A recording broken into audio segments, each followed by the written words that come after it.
नमस्कार शेतकरी बंधूंनो, आज दारव्हा तालुक्यातील किनी या गावी गणेश भाऊ चतुर यांच्या शेतामध्ये आज विक्रेता बंधू आले आहे. विक्रेता बंधूचा पीक पाणीचा कार्यक्रम आपण आयोजित केला आहे आणि संगम कृषी केंद्र बोरीचे समर्थ कृषी केंद्र बोरीचे संचालक भाऊ हजर आहे.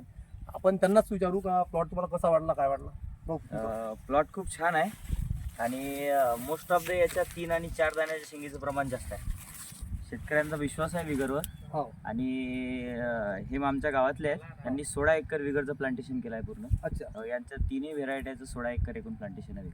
तुम्ही भाऊ तुम्ही बाकीच्या अदर कंपनीचे सुद्धा प्लॉट बघितले असतात. बरोबर. तुमचं कंपनी हो. कृषी केंद्र असल्या कारणाने तुम्ही बघायला जातात. बरोबर. पण तुम्हाला इतर वाणाच्या तुलनेत या मालविकामध्ये काय वाटलं? हो, मालविका सगळ्यात महत्त्वाची गोष्ट आहे की मालविका रोग प्रतिकारक्षम आहे. हा. कुठलीही व्हेरायटी असो तिची ही रोग प्रतिकारक्षम आहे. हा. आणि कुठल्याही रोगाला जास्त करून बळी पडत नाही. बरोबर. हा. आणि याच्यात 3 ते 4 दाण्याचं प्रमाण जास्त आहे. बरोबर. त्यामुळे आपण एकरी जे बियाण्याचं प्रमाण आहे हा. ते जेव्हा पेरतो आपण हा. 30 किलो, 28 किलो, 22 किलो, 25 किलो, हा. त्यामध्ये ते 3 ते 4 दाण्याचं प्रमाण जास्त असल्यामुळे आपोआप शेतकऱ्याला त्याचं उत्पादन 100% जास्त येते. हा. आणि याचं शेंगाचं प्रमाण तुम्ही बघू शकता. हो हो भरपूर शेंगा लागल्या. भरपूर शेंगा आहे. आणि पूर्ण शेंगा आता जो आवश्यक कालावधी आहे त्याच्यात पूर्ण भरलेला आहे. जवळपास 3 ते 4 दाण्याची ही शेंग आहे आणि असा उत्तम असा प्लॉट.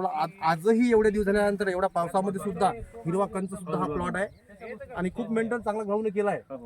शेतकरी खूप बरं, तुम्ही शेतकरी बांधवांना भाऊ काय सांगू इच्छिता? शेतकरी बांधवांना एवढं सांगू शकतो की विगरचे जे कुठलीही व्हरायटी असो त्याच्यावर 100% विश्वास ठेवून आपल्या शेतात नाही नसेल तर थोड्यापैकी 10 क्षेत्र असेल तर 5-7 एकर तरी 100% विगर लावायला पाहिजे.